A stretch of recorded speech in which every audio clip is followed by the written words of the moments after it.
ഈ റോഡുണ്ടായിട്ട് ഇതുവരെ ഇതുപോലുള്ളൊരു വെള്ളക്കെട്ടും കാര്യങ്ങളും ഇവിടെ ഉണ്ടായിട്ടില്ല.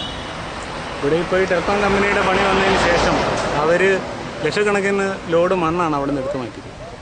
അപ്പോൾ അവിടെ അഗാധമായ ഗർത്തം അവിടെ ഉണ്ടായി. അവിടെ നിന്നുണ്ട ഉറവുകളാണ് ആ കമ്പനിയിൽ നിന്ന് ഒഴുകി വരുന്ന വെള്ളമെല്ലാം കൂടെ ഇങ്ങനെ വന്നിട്ട് ഈ റോഡെല്ലാം ഇതുപോലെ താറുമാറായിപ്പോയി. നിരവധിയായിട്ടുള്ള തവണ ഞാൻ പഞ്ചായത്ത് മെമ്പർ എന്ന രീതിയിൽ അവരോട് പറഞ്ഞ് അതിൻ്റെ ഒരു പരിഹാരം ഉണ്ടായിരുന്നു. അപ്പോൾ പഞ്ചായത്ത് തലത്തിൽ ഇതിന് ചെയ്യാനായിട്ട് വേറെ വകുപ്പുകളൊന്നുമില്ല. PWDക്കാരോട് പറഞ്ഞ് അവിടെ അപേക്ഷയെല്ലാം സമർപ്പിച്ചിട്ട് അവരും വന്ന് നോക്കിയിട്ട് ഇതുവരെ ഒരു നടപടി ഉണ്ടായിട്ടില്ല. ഇപ്പോൾ 10-14 പേരോളം ഇവിടെ ഈ കുഴിയിൽ വന്ന് വീണിട്ടുണ്ട്. ഇന്നലെയും ഒരു പെൺകുട്ടി സ്കൂട്ടറിൽ വന്ന് വീണ് തല പൊട്ടി 8 കുത്തിക്കെട്ടുമായിട്ട് കിടക്കും. അപ്പോൾ ഇങ്ങനെ വരുന്ന സാഹചര്യത്തിൽ ഞങ്ങൾ ഈ നാട്ടിലെ പിള്ളേരും ഈ വിദ്യാമാധവ സ്മാരക കുടിവെള്ള സമിതിയുടെ ഭാരവാഹികളെ ഇവിടുത്തെ ചെറുപ്പക്കാരും എല്ലാം കൂടി തൽക്കാലം ഈ അപകടം ഇവിടെ വീഴ്ച മാത്രം ഒഴിവാക്കാനേ ഞങ്ങൾക്കൊണ്ട് സാധിക്കുള്ളൂ. അല്ലാതെ വലിയ ഓട വെട്ടി വെള്ളം തിരിച്ചു വിടാനായിട്ടുള്ള ഒരു ശേഷിയൊന്നും ഇപ്പോൾ നമുക്കില്ല.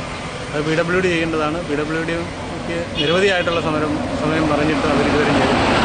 അപ്പോൾ തൽക്കാലം ആളുകൾ വീഴാത്ത രീതിയിൽ ആ സൈഡിൽ കൂടെ ഓട തെളിക്കുകയും ആ മണ്ണെടുത്ത് കുഴി നികത്തുകയും ചെയ്യുക എന്നുള്ള പരിപാടിയിലാണ് ഞങ്ങളിപ്പോൾ.